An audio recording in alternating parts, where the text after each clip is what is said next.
বেলডাঙায় বাবরি মসজিদের শিলান্যাসে ভিড়, ইট মাথায় নিয়ে হাজির সংখ্যালঘুরা, বাড়ছে রাজনৈতিক উত্তাপ।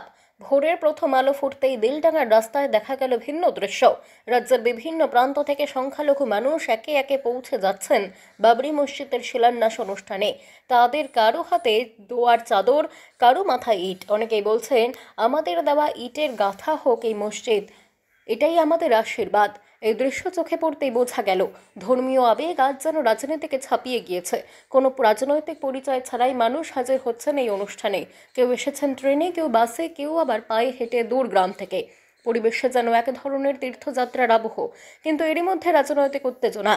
কারণ থেকে বিধানসভা নির্বাচনের মুখে বেলডাঙায় বাবরি মসজিদের শিলান্যাস করছেন বিধায়ক হুমায়ুন কবির। এই পদক্ষেপকে কেন্দ্র করে ইতিমধ্যেই রাজ্য জুড়ে বিতর্ক। কেউ বলছেন এটি জনগণের ধর্মীয় অনুভূতির সঙ্গে জড়িত এক ঐতিহাসিক উদ্যোগ। আবার সমালোচকদের মতে, নির্বাচনের আগে এমন সংবেদনশীল ইস্যু সামনে আনা রাজনীতির নতুন মোড়। হুমায়ুন কবির অবশ্য স্পষ্ট জানিয়েছেন, এটি কোনো রাজনৈতিক অনুষ্ঠান নয়, মানুষের আবেগ, বিশ্বাস এবং ইচ্ছাকে সম্মান জানাতেই শিলান্যাস।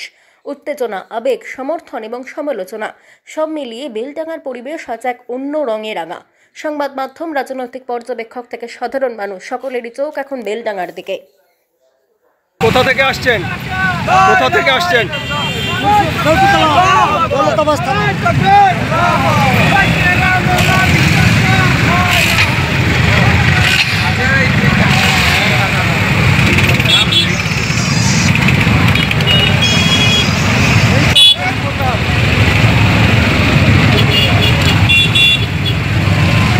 ভাই, কোথা থেকে আসছো তোমরা? কোথা থেকে আসছো? দৌলতাবাদ থেকে। এই ইট নিয়ে আসছো তোমরা? কি ভাটা মালিক দিয়েছে না তোমরা নিয়ে আসছো? ইটটা কে ভাটা মালিক দিয়েছে? সবাই দিয়েছে। দৌলতাবাদ থেকে আসছো?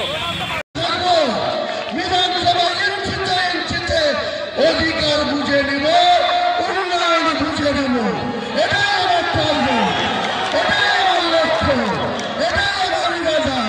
এটা আপনারা আমাকে মন চাইলে নেতা মানবেন, না মানলে যাকে খুশি নেতা মানবেন। মুসলমান সমাজ আপনাদের নিজের পায়ে দাঁড়াতে হবে। কারো চক্রান্তের শিকার হবেন না, কারো প্রয়োজনে পা দেবেন না, কারো কথা শুনে নিজের আজকে কি হচ্ছে 2 বছর ধরে এই সরকারের আমলে বোম বাজছে কে?